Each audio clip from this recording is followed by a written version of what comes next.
पूरे चुनाव में बीजेपी, समाजवादी पार्टी, कांग्रेस और यहां तक कि ओवैसी की पार्टी भी जबरदस्त चुनाव प्रचार करती हुई दिखाई दी। लेकिन मायावती के बारे में यह कहा गया कि उनकी पार्टी बीएसपी ने इस चुनाव में उतनी जोर शोर से चुनाव प्रचार नहीं किया जितना यूपी को 4 बार मुख्यमंत्री देने वाली पार्टी को करना चाहिए था। यही वजह है कि एक रैली में खुद अमित शाह ने कहा था कि बहन जी की तो अभी ठंड ही नहीं उड़ी, बहन जी चुनाव आ गया है, थोड़ा बाहर निकलिए। तो विकास जो है ना, ये सपा बसपा नहीं कर सकती। बहन जी की तो अभी ठंड ही नहीं उड़ी है, ये भयभीत है। बहन जी चुनाव आ गया, थोड़ा बाहर निकलिए। बाद में ये न कहना मैंने प्रचार नहीं किया था।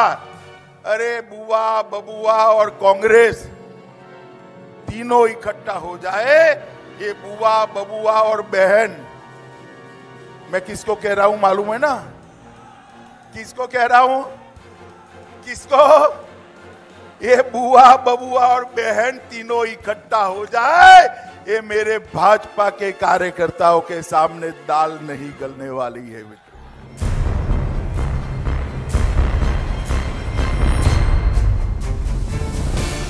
इस पूरे चुनाव के दौरान बीएसपी की कम सक्रियता को लेकर विरोधी पार्टियों के नेताओं ने कुछ इसी तरीके से तंज मारा। लेकिन अब जब चुनाव प्रचार खत्म हो गया और 7वें यानी अंतिम चरण के लिए सोमवार को वोट डाले जाने हैं, तो इससे ठीक पहले बीजेपी के बड़े नेता और भोजपुरिया स्टार दिनेश लाल यादव निरहुआ ने एक बयान देकर सियासी गलियारे में तहलका मचा दिया है।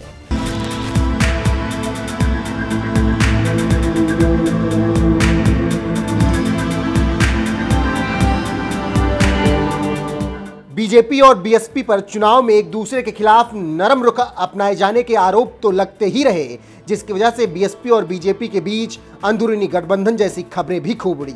लेकिन अब ये खबरें धीरे धीरे सच होती दिख रही हैं, क्योंकि कुछ ही दिनों पहले बीजेपी के दिग्गज नेता अमित शाह और बीएसपी सुप्रीमो मायावती एक दूसरे की तारीफ करते हुए नजर आए।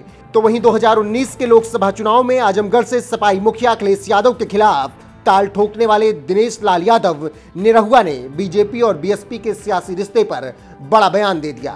एक बयान में निरहुआ ने कहा, हाथी तो हमहन के संगवे हो, ई तो लोगन के पता हो कि नहीं, ना पता हो तो जान जा। मतलब निरहुआ ने यह कहा कि हाथी तो हमारे संग ही है, अगर पता है तो ठीक, नहीं तो अब जान जाओ। हाथी का सवाल है तो हाथी तो हमन संग में है, ये तो हम लोग को पता है कि ना पता तो जान जा। और दूसरी बात, जहाँ तक साइकिल का सवाल है, साइकिल पर हाथी पिछले बार चढ़ के ओके पंचर कर दिलस। पिछले बार जब गठबंधन भैल रहे, हाथी के जब बैठा लेला साइकिल तो ओकर वजन उठा ना पैलस, अब तब पंचर हो गई रहे। अब एदा परी भ्रष्ट हो जाई और 27 में जात टंगा जाई खूंटी पर। जहाँ खिली वहाँ कमल खिली।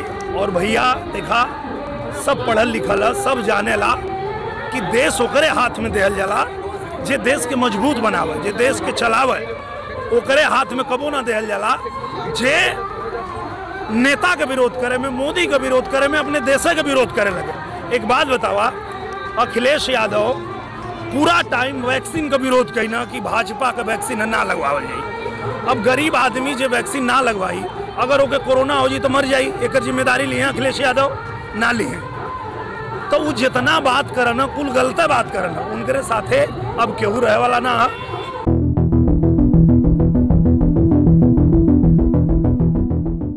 बीजेपी नेता निरहुआ का ये बयान बता रहा है कि इस चुनाव में कहीं ना कहीं बीएसपी और बीजेपी के बीच अंदरूनी गठबंधन था। यही वजह है कि दोनों पार्टियों के नेता एक दूसरे के खिलाफ नरम रुख अपनाते हुए नजर आए। इसी बयान में निरहुआ ने सपाई मुखिया अखिलेश यादव पर जोरदार हमला बोलने के साथ ही उनके सियासी साथी ओम प्रकाश राजभर को भी आड़े हाथों ले लिया और उन्हें बिना पेनी का लोटा बता दिया। भाई जी, एगो पियर का चर्चा प्रसिद्ध बाड़ा। हाँ। पहले भाजपा में रहलन तो कहलन कि जे माई बहन के संगे घात करी सपा के वोट दे, या जो संगे हूँ का कहबा। देखा, उनके अमन इतने खाली कहल जाला क्यों बिना पेनी का लोटा, तो कब केयर ढरक जी हैं उनको कोनो भरोसा ना। और आप लोग के भी पता, सब लोग सब जानत है, गाँव घर का सब है, सबके मालूम है कि वो लोग कैसन नेता हुआ कि बेटा के एगो टिकट दे दा, एगो पतोहियों के दे दा, एगो इन्हों के दे दा, एगो उन्हों के दे दा। और भारतीय जनता पार्टी में ही ना होला, भारतीय जनता पार्टी में हमन के समझावल जाला कि जो कार्यकर्ता है उसको लड़ाओ, उसको जिताओ, गरीब आदमी को लड़ाओ। आज देखा गरीब के बेटा है वो यहाँ लड़के इतना तो हम लोग के साथे खड़ा हुआ। हमारे जखनिया में एगो बनवासी हम उनके टिकट मिलल है ना, तो इसी सिर्फ भारतीय जनता पार्टी में होला। यहाँ परिवारवाद, जातिवाद ये सब ना चलेला। तो ये वजह से वो चच्चा वहर ढरक गल हुआ, लेकिन जैसे वहर उनके कुछ ना मिली फिर यार ढरक जी हो।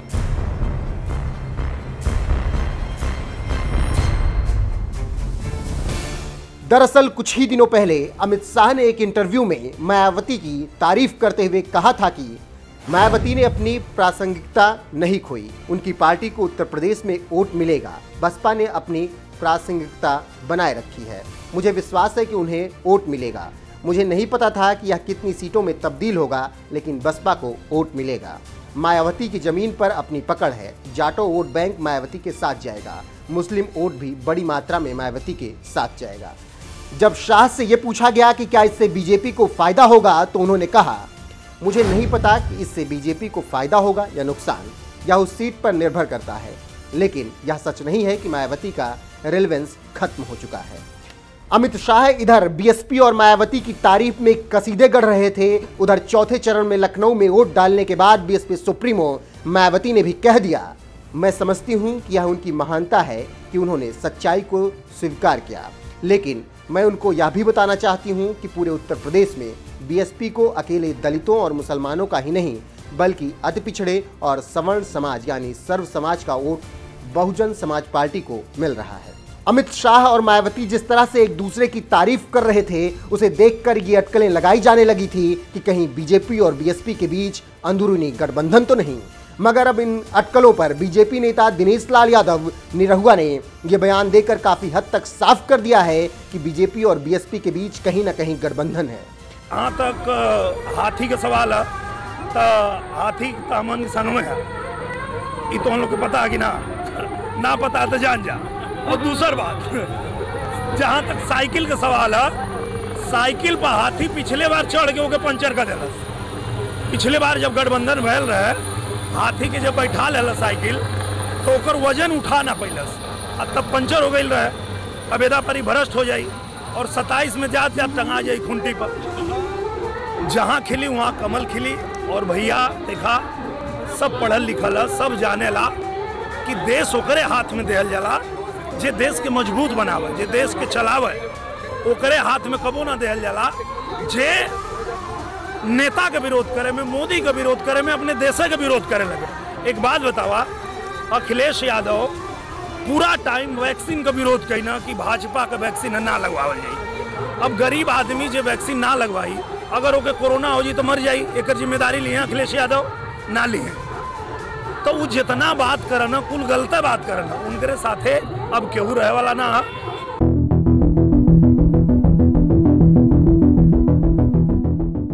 बहरहाल दिनेश लाल यादव निरहुआ ने जिस तरह से ताल ठोक कर दावा किया है कि बीएसपी तो बीजेपी के साथ ही है, उस पर आपका क्या कुछ कहना है? अपनी राय हमें कमेंट कर जरूर बताएं। साथ ही बनारस के दौरे पर गए पीएम मोदी ने इस दौरान वहां के प्रबुद्ध जनों के साथ बातचीत के दौरान क्या कुछ कहा, आइए आपको सुनाते हैं।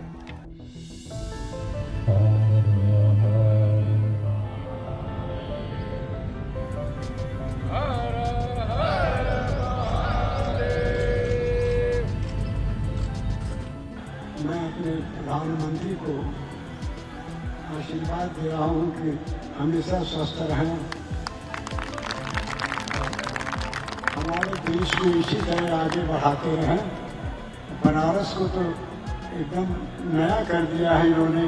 ऐसे ही प्रधानमंत्री को सब लोग शुभकामना दीजिए कि वो इसी तरह से हमारे समक्ष बने रहें। आज हुआ है मोदी जी का आगमन, आज आधार पा रहा है मन, क्यों भटकना पड़े तुझे जीवन, मुक्ति को आज प्राण देने दो, शब्द को अर्थ ज्ञान देने दो। ये मेरा सौभाग्य है कि मेरी पार्टी ने मुझे यहाँ भेजा, और भेजा क्या, आपने मुझे ऐसा अपना बना दिया है।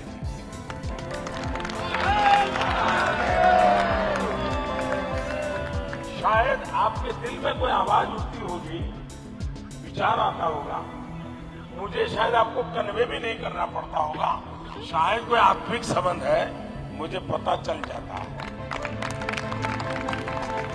आज जो मैं कुछ भी कर पा रहा हूं, इसमें देशवासियों का एक बहुत बड़ा योगदान है। तो उन्होंने देश को एक स्टेबल गवर्नमेंट दी।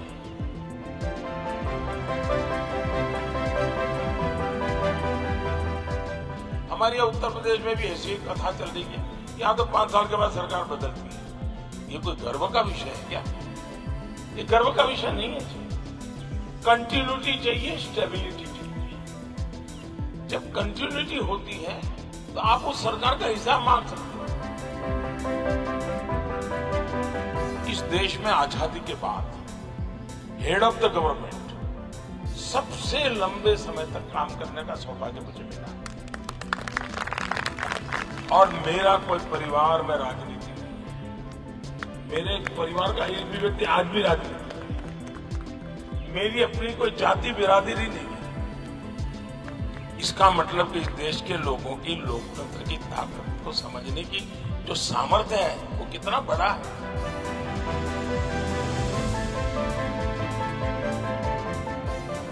उत्तर प्रदेश को स्टेबिलिटी भी चाहिए, उत्तर प्रदेश को कंटिन्यूटी भी चाहिए। और मैं आपको कहता हूं, सचमुच में हिंदुस्तान की इकोनॉमी को लीड करने की ताकत उत्तर प्रदेश में है। इतना पोटेंशियल, इतना पोटेंशियल, और हमें मौका दीजिए। 10-15 साल में मैं देश का ड्राइविंग फोर्स यूपी हो जाएगा, इकोनॉमी का बहुत बड़ी ताकत बन जाएगा, ये मैं देख रहा हूं। और उसमें मुझे आप लोगों का साथ चाहिए, सहयोग चाहिए। मैं आपका बहुत आभारी हूं। आप सब आए, आशीर्वाद दिए, बहुत बहुत धन्यवाद।